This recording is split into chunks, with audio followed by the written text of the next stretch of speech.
So my grandfather was actually a sergeant major in the Marine Corps. So my mom's father, and I spent a lot of time there. My mom would drop me off at my grandparents' house at about like 7 a.m. I think we had kind of a rocky start because my mom got pregnant at 18 or 19 or whatever it was, and my grandparents had put a pretty hard no communication barrier up there for a little while. But at one point they became very involved in my life, and my mother would drop me off either before college. I know she went to Quincy College for 2 years to get a degree in respiratory therapy, but I certainly remember every day when she went to work, and she would work 12-hour days. So I would get dropped off in the morning, I would climb in my grandparents' bed with them, sleep for a little bit, the bus would come, they would pick me up from there and then drop me off. And what was it like when you told them that you enlisted? Crazy. And when you graduated, that must have been even better. Crazy. Paris Island with my grandfather. Tell me about that. Well, at Paris Island, they would say, do you have any VIPs that would be joining us for the graduation ceremony? And a VIP was anybody from an E7 up or an O3 and up. So a staff sergeant or above, or a captain or above, and my grandfather was a sergeant major who served with Chesty Puller. So pretty decent deal for the Marine Corps. They had a big welcoming for him. He was starting to have like a tougher time traveling and things like that, but he made it down. So we got to check out some of the museums on Paris Island. It was just crazy. I was 19. I was a 19-year-old sophomore, and the recruiter I'd been talking to since September 12th, 2001. I went in the day after September 11th and began the conversation. I ended up joining April 27th, 2004. And it was probably April 14th or April 20th or something like that. And he said, are you really not going to graduate? Because I was 19 and I was a sophomore, and I just kept on doing it over and over. He's like, dude, he was trying to make me stay in high school to finish. And he said, if you could just get your GED, I can get you in. It was hopeless at that point. Like, it was just, I dropped out. I took the GED the following day, finished in the top 98th percentile if anybody ever took it. And then I had to ship out the next week. Like that. I had no idea what was going to happen. I knew that I was trying to get in the Marine Corps. Kind of put it on the back burner probably for a few months. And then he had reached out directly to me and just said, time to go, basically. And I had dropped everything I was doing. I told the school I'm leaving, took the GED the following day, shipped out the next week. And it was just a very fast movement. I had a job at the time. I had to apologize for quitting, which, hindsight doesn't seem like that big of a deal. But when you have a job, like, it's a lot for you to digest that you're just quitting and you're not giving them 2 weeks. I'm leaving next week, and it wasn't a big deal. It was a grocery store job, but I've worked since I was 14. I've had my working papers since I was 14. I've never had a single period of unemployment. I have worked since the day I was 14 years old on. It was crazy, hectic, a lot of yelling, screaming, loud noises, a lot of stress. I mean, between wrestling, football, growing up poor, there's not much more you could have done to me worse. Been fighting since I was however old. I wasn't scared of much. The drill instructors certainly had given me perspective to respect them and fear their authority. And they did break me down and build me back up, but there were people that got broken down much harder. 2006, we went to Fallujah. We were right after the initial push. We were there when Zarqawi died. So Zarqawi was a top target. They bombed him when we were there. Ramadi was going absolutely crazy. I spent some time at an entry control point in the north part of the city searching vehicles between, I want to say it's Saqlawea and Fallujah. And then I spent a fair amount of time at the train station running missions and operations out of there. Just a diverse exposure to different aspects of the functioning of occupying a city. The Marine Corps is not really set up to be an occupying force. The Army is supposed to. But we ended up occupying. What was it like to be there when that was all going on? You can't be scared for that long. You just can't. It doesn't work. Think of the scariest thing that you could ever imagine doing from your life being threatened standpoint. Like, just you're entering a situation. If I drop you in a cage with a tiger, and it's inevitable that this tiger's going to do something terrible for you, and a couple days goes by, will you be scared for a few more days, or eventually will you repress? And that's essentially the way I feel about it. At a certain point, that death is imminent, but you got to either fight or you got to just lay down and give up. So I do remember being emotional just before going because it was starting to become very tangible, very real. It wasn't a game. I realized that. I had questioned whether I knew what I had got myself into. But when you get there, you can't be that scared for that long a day. You find this version of yourself that you never, I guess that's a big part of my foundation. Everything I ever thought was impossible was proven wrong about what I could do from a capability standpoint. Everything that I ever thought would be physically or emotionally, or are you that guy? You ever look at somebody and you're like, oh, how did they do all that? Well, I can do all that too. Like, in every way, whether it's mental, physical, just an emotional challenge, I can feel it just as well as anybody else could, because I'm just as capable as anybody else that wakes up and puts their own 2 feet on the ground, no matter what it is. Yeah. Had a tough adjusting time when I first got home, like a lot of people do. I will say that I got private help as opposed to just going through the VA. I thought that was a huge help. If you want to get help, you can. If you don't, you won't. So there's people that are just trying to go through the system, milk the system, without actually trying to fix any of the problems. For me, it was really important for me to tackle those, because you can have results or excuses, but you can't have both.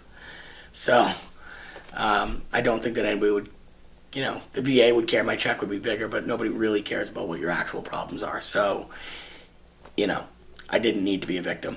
So I tried to figure out how to deal with it as well as I could. I don't sleep still. There's plenty of lingering effects. But yeah, it was a pretty big adjustment going from a significant job to a very insignificant job pretty quickly. If a customer gets angry at you at the deli, you just want to be like, do you know who or what I've done? Do you have any idea where I've been? How did you get from there to here?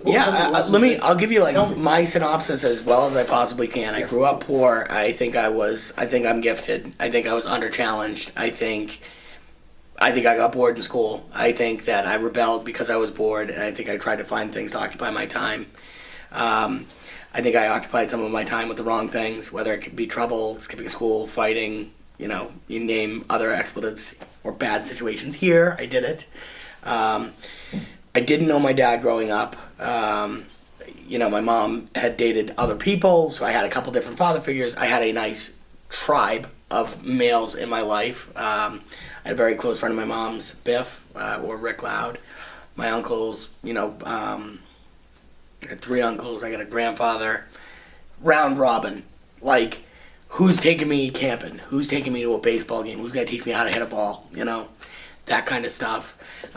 So I had some exposure there. And then middle school came, I got in a lot of trouble. High school came, it was a lot of trouble.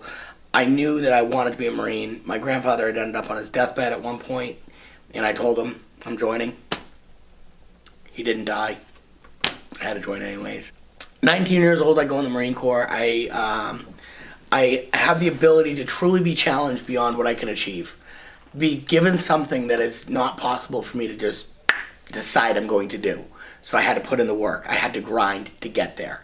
And I did. I went from doing, I remember even from like a physical standpoint, I think I was doing 6 pull-ups, and I could run 3 miles in like 27 minutes.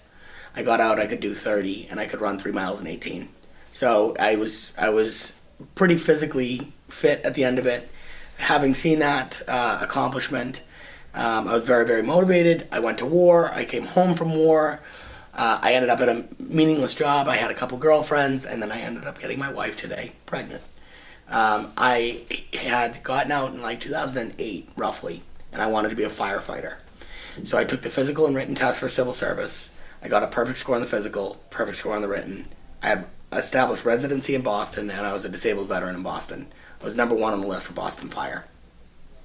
The economy tanked in 2008, so I went to Northeastern to get my EMT, which is where I met my wife now. She was going for the same reason. She was a pre-med student, just taking EMT just because she likes school for no reason. And after getting all of these things set up for me to be a firefighter, 2008, they announced a hiring freeze on Boston Fire. So we now have a kid on the way, and I'm working full-time at a deli. So we were living in Jamaica Plain, and I had gotten an OUI. So now my wife is transporting me back and forth to Hingham to go to a deli job to make $13.50 an hour. Just working really, really hard, and I knew it wasn't going to cut it. And then the firefighting freeze came, and I got this kid coming, and I got no work, like nothing substantial. So I went to the bank across the street, and it was Sovereign Bank at the time. I talked to the branch manager. That friends with everybody thing is a thing. If you followed me around in Hingham in 2007, I could not go somewhere without somebody being, "Hi, Kevin," whether it's a dry cleaner, a deli, a sub shop, the bank. Everybody knew me. Everybody. It's been my one kind of thing that's always been there. People might roll their eyes when they say my name. But they smile and they know who I am because I make myself available, and I'm always a very talkative person. So the branch manager at Sovereign said, "I think I can get you a job." So I applied to be a teller. And because I didn't have enough cash handling experience, they said that I couldn't get a job as a teller. But they thought I'd be a great person at a desk. So they put me on the desk, and I became a personal banker. I very quickly became the number one banker there.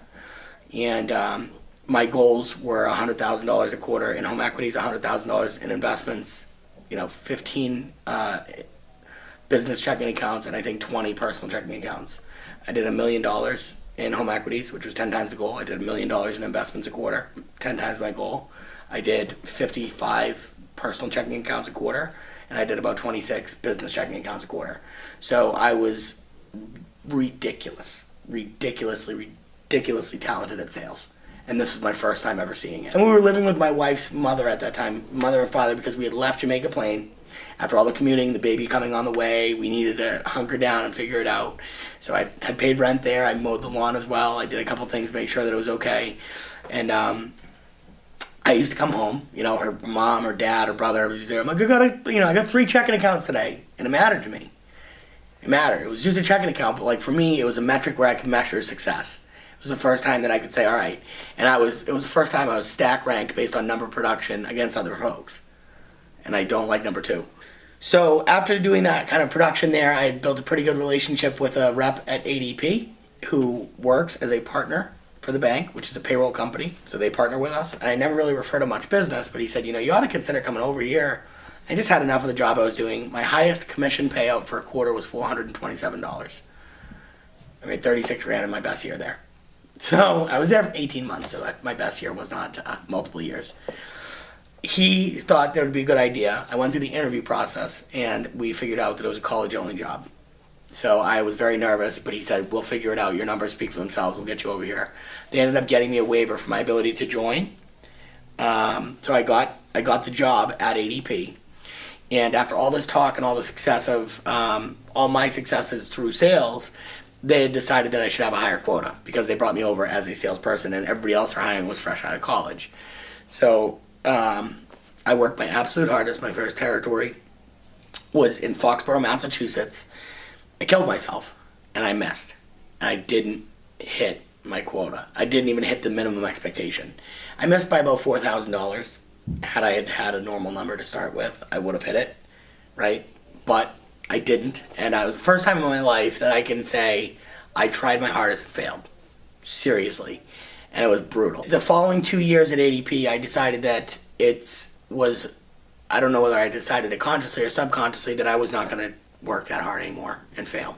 So I started working 20 hours a week for 2 years straight. And on a quota of 135, I sold 136. On a quota of 155, I sold 155 and a half. So I barely squeaked by, but it was easier for me to emotionally check out and say, well, I'm just doing that because I don't work that hard. But what I was doing was barricading my emotions and making sure that I couldn't try so hard and fail again. Year 4 came around. I was having the best year I ever had there. And I just had enough of kind of being average. And I went to a bunch of different networking groups in the town of Plymouth, where we are today. And I told people 6 months into my year, there's this trip that ADP does every year. It's called President's Club. It's the biggest deal in the world. This year, it's in Barcelona. I'm having the best year of my career, and I've got 6 months left. And the great news is I'm having the best year of my career. The not so great news is if I double the back half onto the front half, I'm still going to miss by 40%. So something's got to give. I need your help. So I joined a BNI, I joined the Chamber of Commerce, I joined a ton of different networking opportunities and started just really ingraining myself with the people. Not just the customers. I wasn't calling customers directly. I was working with politicians, other entrepreneurs, people that could give me guidance, bankers, lawyers, people that could help me make connections. And I coined the phrase, no pain, no Spain. So we ended up getting a pretty big cult following here in the town. Everywhere I would go, I would say, my name is Kevin Hennessey, no pain, and the room would go, no Spain. That year I made it. I made it to Spain. I ended up in the top 5% of the company nationally. They flew my fiance at the time and myself to Rome for us to get married first. And then we honeymooned in Barcelona for 2 weeks on ADP's dime. It's very nice. And then I just became a perennial top producing rep. I didn't have excuses. I would work 80-hour work weeks, whatever. I built that work ethic.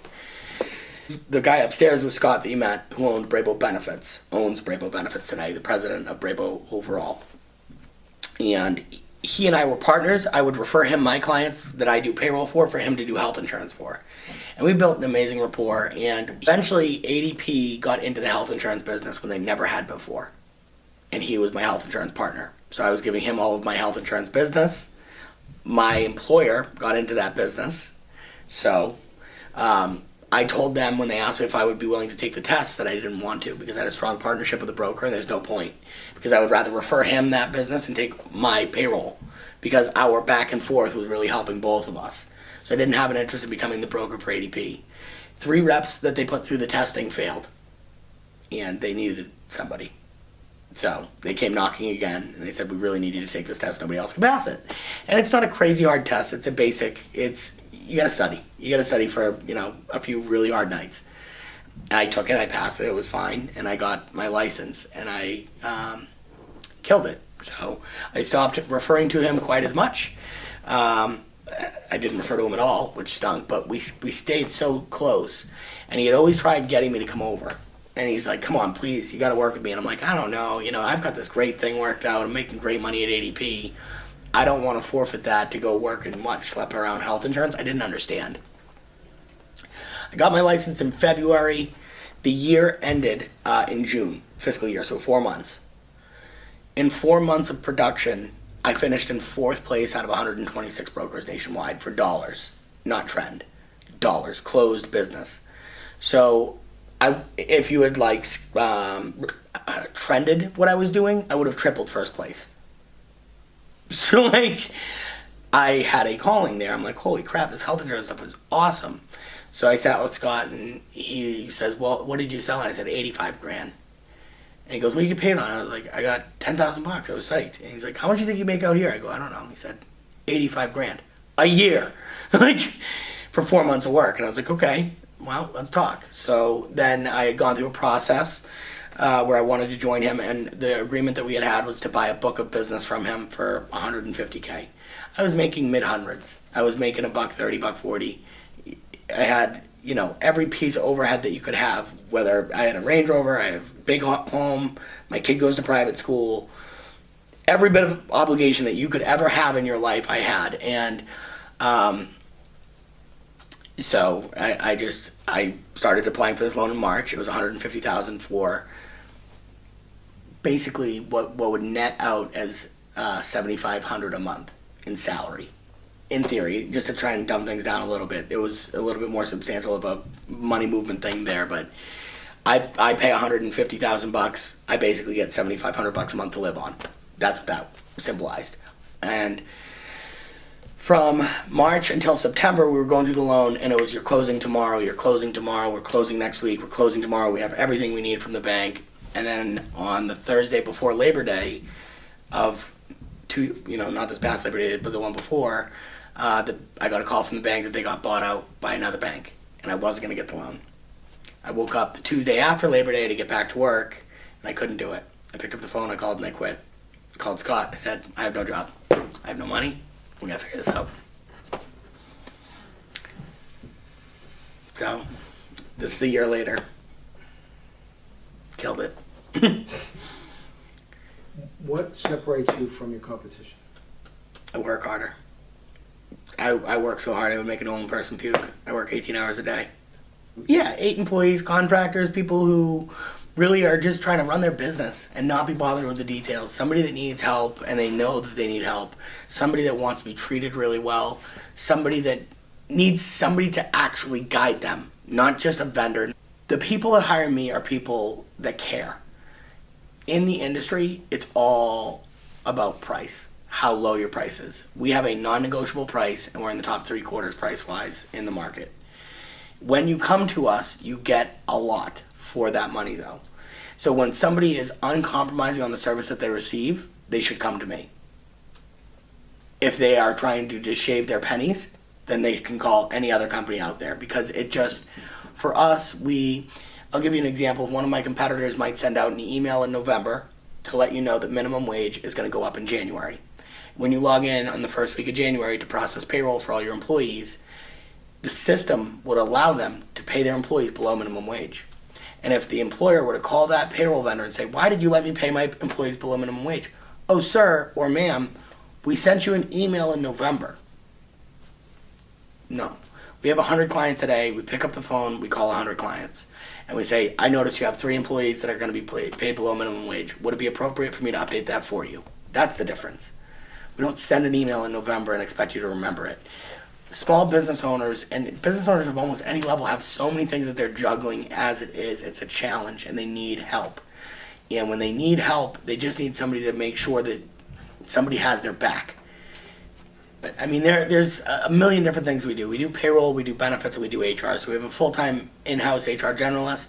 We go through people's policies, procedures, their employee orientation packets, their OSHA guides, their safety trainings. We make sure that people know what benefits are available at work. We also figure out what their challenges are. If their challenges are recruitment, if their challenges are retaining employees, if their challenges are related to management, getting the production out of their employees that they want to, or building a corporate culture, being a great place to work.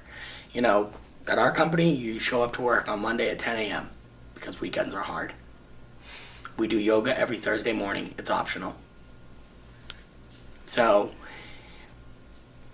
you know, a lot of people there's 2 different people, I guess, in this world. Some of them are complaining about how bad millennials are, and the other people are trying to figure out how to work with them. We're on the second side of it. We're trying to figure out how to engage and make it a place that people would want to work at for good.